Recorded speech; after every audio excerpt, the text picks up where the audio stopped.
Namaskaram, Swagatam, welcome. The historic exhortation that Rahul Gandhi issued to the women of India. Two staccato words, words that stab like a dagger in the belly of the power structures. He said, smash patriarchy. Rahul couldn't possibly have uttered two more powerful and significant words than this. But because of the limitations of the context, public speaking has its very serious limitations, as I can tell you from experience. He did not go on to give a full explanation as to what patriarchy is and why it deserves to be smashed. So here I pick up from where Rahul left and offer you a very simple, possibly sufficient explanation as to what patriarchy entails and why it deserves to be smashed. The first thing to be recognized about patriarchy is that it is a power structure. That is to say, it is formed, focused, and driven by power and power alone. When a country or society is totally focused on and obsessed with power, it creates an oppressive system, which in the political context becomes the hard state or the totalitarian state. And in the context of the general culture, what's called the militarization of a society.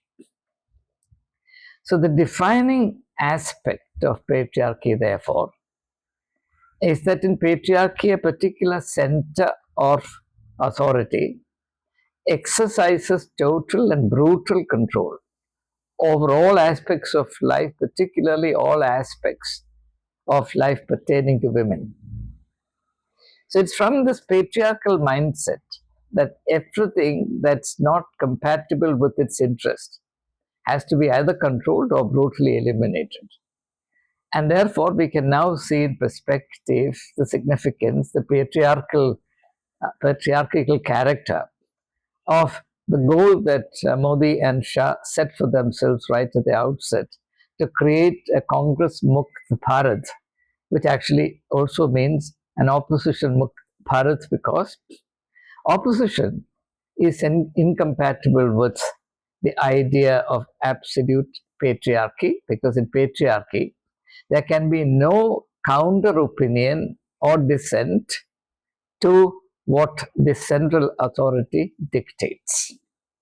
Now, such a power-centric, power-obsessed system will necessarily entail the corruption of the very idea of the state, and this corrupt idea of the state will have a deep appeal to a people with low and animal-like sentiments. It will not appeal to those who are educated in their mind and refined in their sentiments and have some concern for ideals and values in life. It appeals very powerfully to the lumpen element in a society.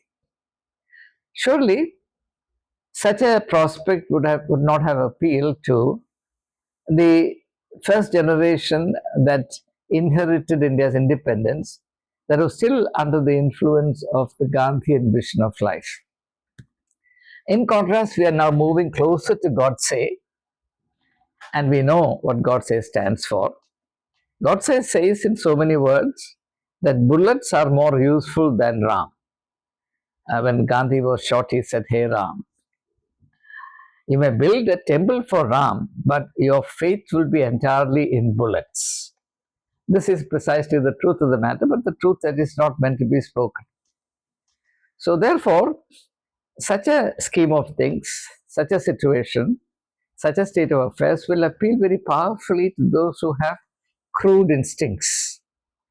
And these crude instincts pose a serious threat to the health and, in fact, survival of democracy. For example, when crude instincts prevail, people will repose faith in violence, and as brutal a form of violence as can be unleashed will be preferred and appreciated and applauded by the people. The alternative to violence in a democratic society is debate.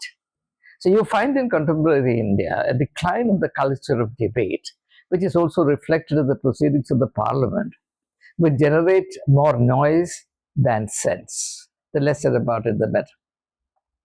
Historically, power is appropriated and monopolized only by men. In very, very rare systems do women have authority. For example, the matriarchal society. When power becomes the sole criterion of judgment, a woman looks inferior and weak insofar as all power is concentrated in the hands of men.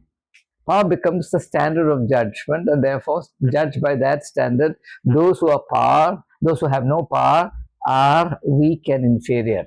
Hence, we refer to women as the weaker sex. So, weakness as opposed to power. Men are powerful, women are weak. I don't know in what sense women are weaker. I know for a fact that in many respects, women are stronger than men and men are weaker than women. And in such a context, men having to relate to women in order to have a sense of stability and completeness will be considered weak. Correspondingly, men who sort of give up on women will look very large and inflated in their virtue and greatness and nobility, etc., in the eyes of public. And this is the reason why Prime Minister Modi every now and then plays upon the fact that he gave up his family in order to serve the society, as though there is a necessary incompatibility between being faithful to one's family and discharging one's family obligations and serving the country. There are many instances in this country of men and women who did justice both by their families and by the country, and nothing more needs to be said about it, I hope.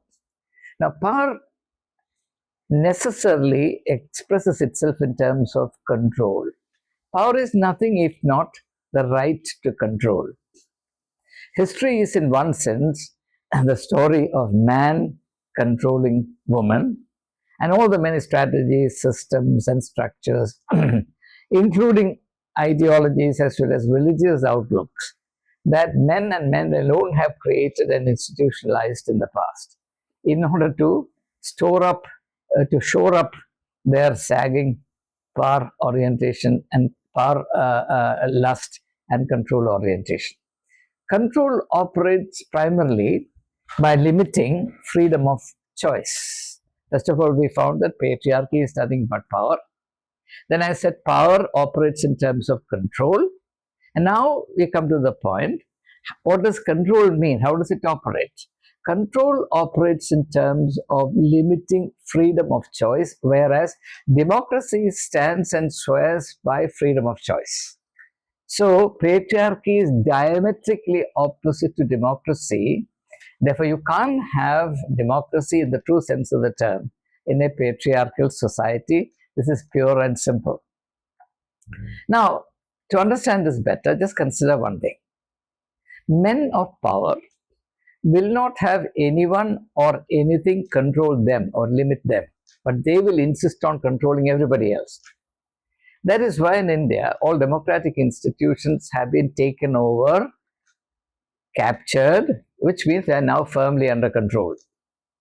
They will behave as the big brother dictates. So no limits to one's power will be tolerated by those who are power-focused, power-centered, power-crazy. And this also means that they wouldn't like others to be like them. So patriarchy, therefore, is a mechanism for controlling women.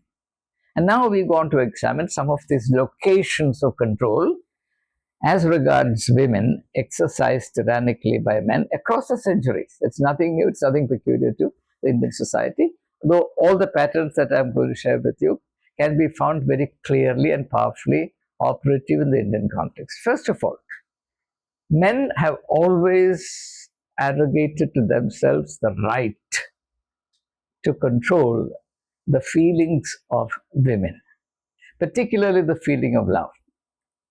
Men will decide who she can love, when she can love, where she can love, in what form she can love.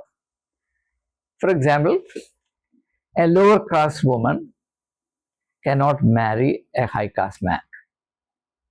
Likewise, a high caste woman cannot marry a low caste man, no matter how meritorious he is. A Hindu woman cannot marry a Muslim man or a Christian man. Likewise, a Muslim woman cannot marry outside of a community. A Christian woman cannot marry outside of community. Who decides this? Not men, not women, but men. Entirely by men. That's why all religious hierarchies are totally controlled by men. Religion is the most patriarchal and hierarchical system in the world, and therefore religion needs to be questioned first before political patriarchy can be questioned, because political patriarchy itself stands rooted in religion and the patriarchy that is sanctified by religion.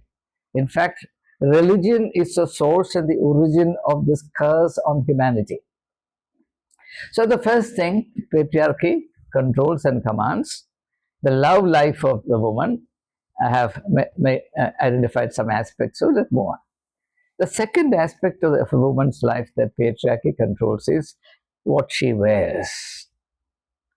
Now, in all societies, particularly traditional societies, the dress code that is imposed on women is clearly meant to ruin her ease of movement. Men must have ease of movement, freedom of movement. They should be footloose. They must go where they want, whenever they want. But women must be strictly limited in terms of their ease of movement. And their dress, their costume is designed in such a way as to ensure this. And in order to offer some kind of compensation, hypocritical compensation, men would flatter women who conform, saying that you look very graceful. In this particular dress, you look very graceful, very cultured, very sweet, very attractive. In any other, not at all. So this is a trick that from time immemorial men have played on women. That's the second aspect of control, dress. The third aspect of control is freedom of movement. A man can go anywhere at night or anywhere in the city whenever he wants. He can go to any place. But a woman must be very careful as to where she goes, when she goes, etc., etc. Freedom of movement. It has got another aspect, and I'll come to that in a short while. The fourth aspect of control is control in respect of work. For a long time, women did not have the right to work. They had the right to work, but you have to work in your kitchen. So in the context of Kerala, I can tell you that when reform movements came in, one important emphasis in the reform, general reform of society, social reform in Kerala, it laid a lot of emphasis on liberating women from their kitchen. So from the kitchen to the workplace was actually the measure of the liberation of the woman in the Kerala context. I'm sure that is true of this Indian society as a whole. Now, for a very long time, equality, the gender equality in the workplace was a big issue. Even now it is, but fortunately, the seriousness, the rigor of this inequality has now been mitigated, and hopefully it will be eradicated in course of time. So workplace is or the right to work is a fourth major area of control. The fifth area of control is with regard to what a woman can eat, when she can eat. And the religious idea here is fasting. Women must fast for their men. But do you come across any religion that insists that men should fast for their women? Not at all. It's an unthinkable thing, right? Also, it's all right for men to drink, but it's very bad for women to drink. I'm not saying that women should drink. I'm not even saying that men should drink. Drinking is very bad. Of that, I have no doubt at all. If you want to preserve the power and purity of your personality, abstain from alcohol whatsoever. But I'm talking about the discrimination. And this discrimination is, of course, decided and inflicted, directed by men towards women. The sixth area of control is in terms of knowledge. Men have unfettered right to know, a right to education, for example, but women have been very seriously restricted for the better part of our history. Long time, women were not allowed to have education. It is a saga in itself how women gained the right to access to education. And this is because knowledge is power. Men alone have the right to power. Therefore, if women are educated, then they will also have a share of power, which is very bad news for men, and therefore the right to education was seriously crippled. Now, of course, by law, the right to education is recognized as a fundamental right, and therefore, in law, there is no discrimination between male and female, but in the society, there still is, though these are subtler forms now than before. Now, finally, there is also control exercised in the form of purity. Women should be very careful. They should not go here and there because they could lose their purity. How will they lose their purity? They lose their purity because men have no control. They could rape you, and once you're raped, you're finished. Nothing happens to a rapist. He's fine. But the victim of the rape has lost everything. And the society looks down upon her as though she's worse than a leper. This is nothing but a form of control. So there are various, I've just sampled a few to help us understand that patriarchy is institutionalized injustice in its most gross and vulgar and brutal form. And so long as a society remains riddled with these patriarchal prejudices and mental diseases, that society cannot progress. It's as simple as that. If you look at the history of the Western societies, you will find that progress and liberation of women went hand in hand. So therefore, in this context, while Rahul was issuing the exhortation to smash patriarchy, he made a very calculated reference to Manusmriti, because Manusmriti insists or prescribes that women should always be lifelong under the control of men. For example, in the passage that Rahul quoted, during childhood, women must be under the control of their parents, that is, right up to their marriage. A married woman must be under the control of her husband. And if a husband dies, the widow must be under the control of her sons. So there is not even a glimmer of hope as far as freedom of choice or living an uncontrolled life for a woman is concerned. It's totally eliminated. So another important aspect of patriarchy is, and this is also very important politically today, is that patriarchy always uses women to suit its own interests. For example, in every society, and even the most patriarchal societies, and the more patriarchal a society this applies, women are valued as the source for sustaining progeny. This is called the kitchen garden view of women.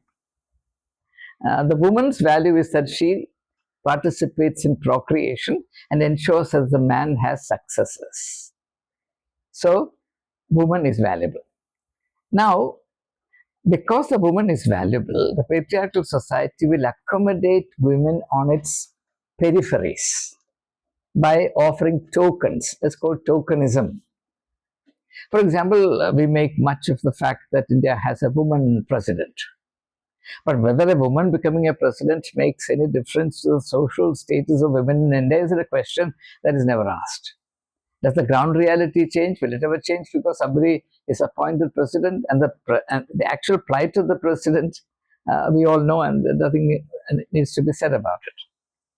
So BJP will have a woman as the president of India, but I assure you, BJP will never have a woman as the prime minister of India. That is a far, far, far cry. It is unthinkable as far as the patriarchal mindset is concerned. It is not only that a man should be prime minister, the most macho man should be the prime minister. So Rahul is quite right in saying that the system has to go. And therefore use the word very, very wisely and very correctly, smash. Have no compromise, no truck and traffic with the system, because this system will never give you justice. This system will never treat you as equals. If you want to do justice to yourself, you have to come out of it, you have to reject it lock, stock and barrel, you have to smash it, reject its very foundations. And in doing so, Rahul was doing something extraordinarily clever. Rahul knows that gender equality is very high in the priorities of our Gen Z. So this patriarchal notion of the inferiority of women is something that the Gen Z will laugh at immoderately. So by issuing this call to the women of India to smash patriarchy, Rahul was not only enlightening women and calling them to freedom, he was also doing the politically correct thing of connecting with and locking into the Gen Z mindset. Now, the Gen Z, India's Gen Z, sees patriarchy as an authoritarian structure. And that's the reason why they derive infinite pleasure in ridiculing and satirizing it. If you spend half an hour in the social media world, you will know that it is today boiling over with ridicule daily, every minute, every hour poured out on patriarchy and its utterly laughable assumptions, pretensions, and charades. And this is very bad news for BJP, particularly for the Modi-Shah combined, the iron men of India's quote-unquote democracy. But it's very interesting to note, therefore, they themselves realize it, and therefore, they have done something very interesting, very significant. Notice that Smriti Irani, who has been in political wilderness for a certain amount of time, has suddenly been brought back center stage. The most feisty woman in the political pantheon of BJP. And she has been brought in to neutralize Rahul Gandhi. This is the characteristic trick of patriarchy, that it will use women to neutralize men, particularly men who do not agree with and endorse the ethos and agenda of patriarchy. If there is any male voice, any male thinker who does not fully agree with the presumptions and practices of patriarchy, the patriarchy will use women to neutralize them. And that's precisely what we have seen. Therefore, the political rehabilitation of Smriti Irani should have been expected. So, but I have a small appeal to Smriti Irani because I hold her in some esteem. If you have read my book, my autobiography titled The Stormy Course, you will know that I have said some good things about Smriti Irani. Therefore, I'm saying this out of some regard for her.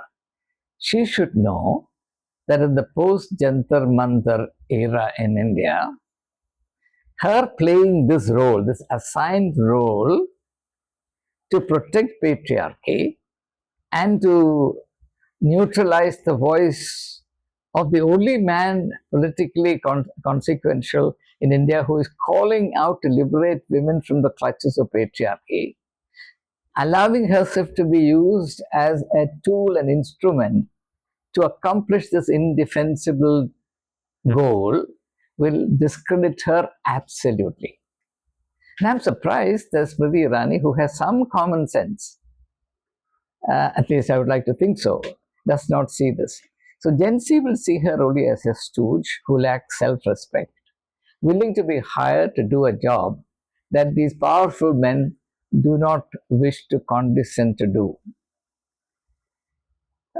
If I may think of a comparable situation, suppose a child vomits in the living room. Who is required to clean it up? The man in the house or the woman in the house? Do I have to answer that question? That is precisely why Smriti Irani has been brought right back. So power orientation, which is the soul of patriarchy, corrupts and cripples the value systems of society, the sanity of a culture and society, and above all, the personality of every individual. And therefore, individuals that are nurtured within patriarchal societies, particularly male members, men, will be very poor specimens of humanity. And they know that they are hiding within themselves. There are many inadequacies and inferiorities, and therefore they'll be desperately trying at all times to compensate for it. And therefore, this obsession with image makeover, and I don't have to be more specific than this, I hope, in the Indian political context. So according to Rahul, and I fully endorse him in this, patriarchy must be smashed, not reformed in a mild manner, or reformed in a cosmetic sense. Patriarchy must be smashed not to create or unleash anarchy in the society, but to create a just and healthy way of life based on love. There are two contrary values: power, love. Where power rules, love is discredited. Where where love reigns, power looks weak and ugly. This is the reason why Rahul very cleverly, from about 5 years back, started talking about opening the Dukan of love, Mohabbat ka Dukan, in this way, the grand market of hate. Or you can say grand market of power.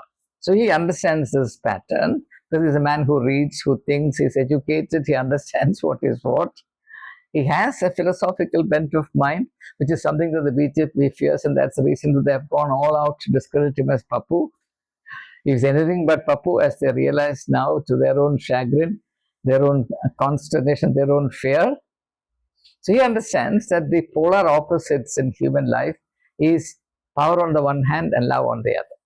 So the only way power can be made human and less destructive is by counterpointing that with love. Love must redeem power. When love redeems power, it becomes authority. When power rejects love, it becomes violent, craving for brutality, and the brutal infliction of one's will on everybody else, quite unmindful of the havoc this causes. So therefore, the significance of Rahul's call to open Mohabbat ka Dukan in this grand scenario of hate.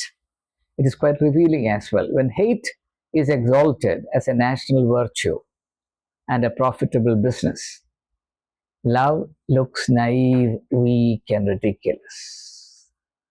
But I hope the women of India will recognize this to be an aberration, of which they themselves are the foremost and painful victims. And therefore, I conclude by saying that Rahul's exhortation to the women of India to smash patriarchy is both a call to the women of India to come more and more fully into themselves, to the full realization of their glorious potential, and at the same time, it's also a major investment in the health of Indian democracy. As I said at the outset, democracy and Patriarchy patriarchy cannot coexist. Patriarchy patriarchy will subvert democracy and turn it into de facto dictatorship. And that is precisely the crossroads at which we stand today. And the exhortation to smash patriarchy must be seen clearly in this light. Jai Hind.